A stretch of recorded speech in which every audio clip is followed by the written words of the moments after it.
Oh God, I don't remember what happened.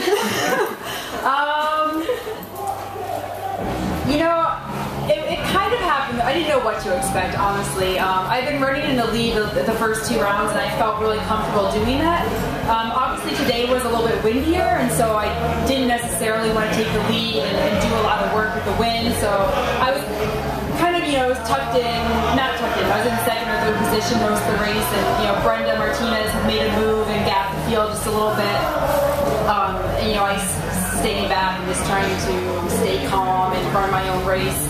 But honestly, the whole time I knew that I had these extra gears and I felt really good, and so I was just being really aware of who was around me and behind me and what was coming up. And on that last lap, I knew that as long as I kept my nerves and kept calm and just pressed a little bit, that I would be okay. And looking at the monitors, I could see that we had kind of the top 3 broken away a little bit. So, Terrence was telling me, make sure you've got the top 3 down, like don't do anything stupid.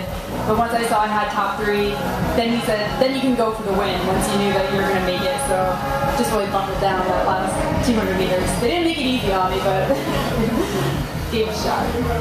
Shannon? Going into this race, I knew that with 3 rounds it was going to be a lot different than than World Championship trials and stuff like that, where it's only 2. It really separates out that 3rd, 4th lap. So I was prepared for that, but I was also prepared for a lot of carnage, for lack of a better word. People start falling back, and you have to watch elbows and knees, and everybody's fighting for that spot. And so I just, made sure to protect my space and to be near the front. I was trying to go that last lap and got a little bit stuck, so wasn't able to go as hard as I would have liked to, but kind of the same as what Morgan said, looked at the monitor, saw that we had separated ourselves. Wasn't really too surprised about that. I mean, had you asked me beforehand, I would have expected that, if all went well, that the 3 of us would be up here. So, just so ecstatic about making the team, really proud to be representing the U.S. At the Olympics the 2nd time, and to be up here with these ladies. And Jenny? Yeah, this was it was a really difficult race. It was, I echo Morgan's sentiments. It's hard to remember. But I do remember one point, I think 600 meters in or 500 meters in, feeling like I was in a very compromised position. I was in on the rail, I was kind of boxed in, and I saw that people had kind of stretched out a bit ahead of me. And that's the most crucial point in the race, to not get emotional. And I kept telling myself, it's windy and you're on the inside, and take it for what it is and find a way out. And I did find a way out with about, coming into the last 800 meters or so. I just knew I needed to be on the outside, and especially seeing Brenda kind of go to the front.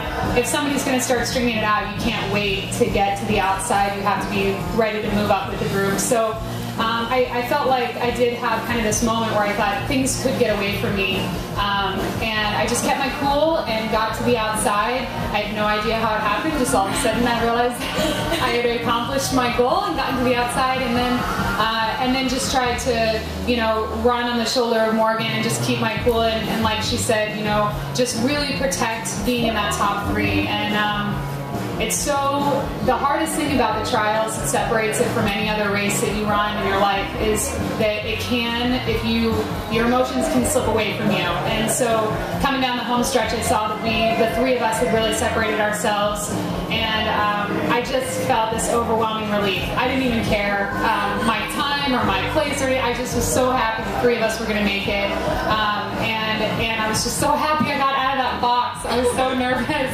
So, just didn't give up on myself and got out of there. Thank you, and we'll open it up for questions. Morgan? Mark Winnis of California Track and Running News, congratulations. Thank you. Given your spectacular season last year, I assume that you're going to the Olympic Games as one of the favorites. How do you feel about that, and what are your outlook for the Games? Yeah, I haven't been thinking about it too much because you can't overlook this very crucial Olympic trials process, and having something terrible happen like that fall last year, people keep reminding me about it, but it just reminds me that it can happen. so I couldn't take this lightly at all. I had to make sure that I went through each of the rounds and made the team. But now that I've got that done, I'm just so excited that this rest of the season is, I think, going to be really great. I've never been in better condition at this early in the season, so I'm just going to really take advantage of that and do the best I can to get a medal for the U.S.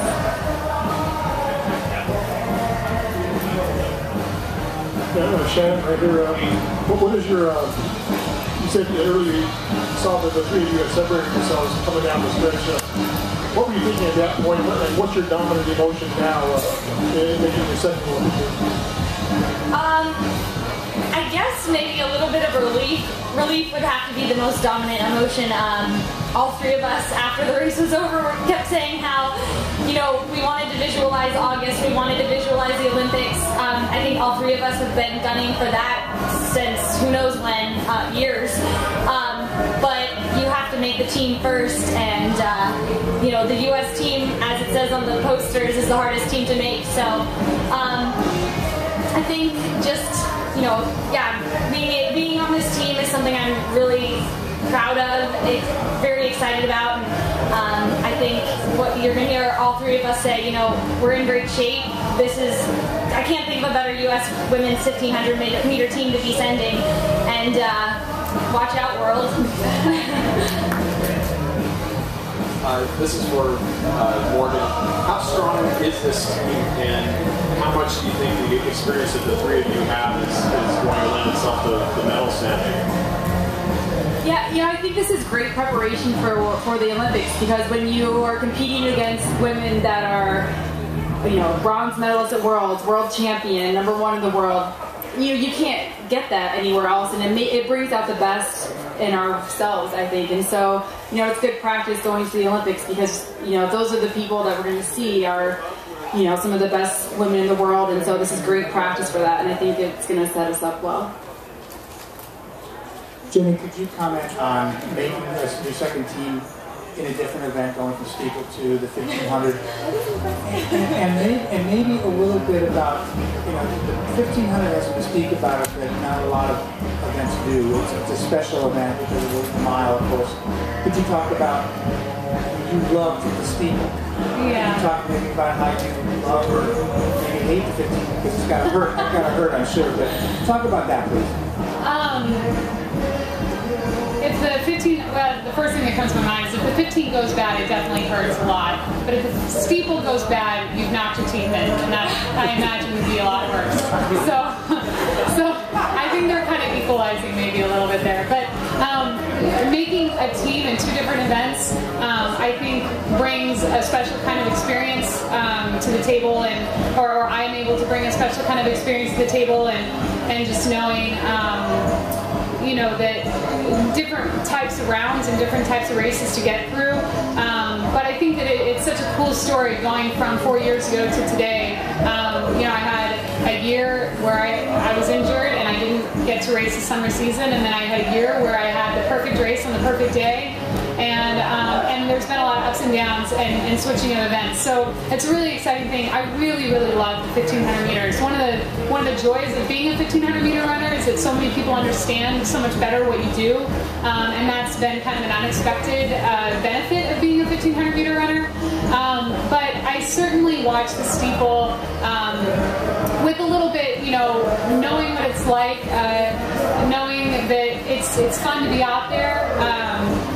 And especially the last year or two, it's been, I've missed it, but in a really special way, because the women at Colorado are carrying it still. And so I feel like in a really, really special way, even though I've moved on from the event, I've maybe left a little bit of a legacy there. And so I don't miss it much because it's in good hands, and Emma and Shalea have done an incredible job. And I'm so excited for them, and I'm glad all three of us can be on the team.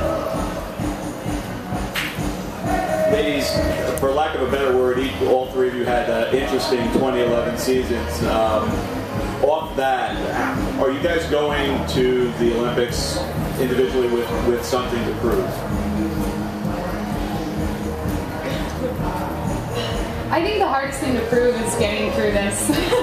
And my experience, having been to a few world championships and the cross country world championships is that making the team is harder than being there, because the road could end here and that would be such a disappointment. But everything beyond the U.S. championships is an opportunity, and so I'm really excited to go out there. And I think especially in the 15, maybe even different from my experience in the steeple, really anything can happen. And I was a poster child of that last year, and I know that. And so you just have to keep your head, and in the 15, the margin of error is so small that somebody can be in it that didn't necessarily know they would be there. So I'm excited about the road past this point. Everything I have to prove is in the books for this year.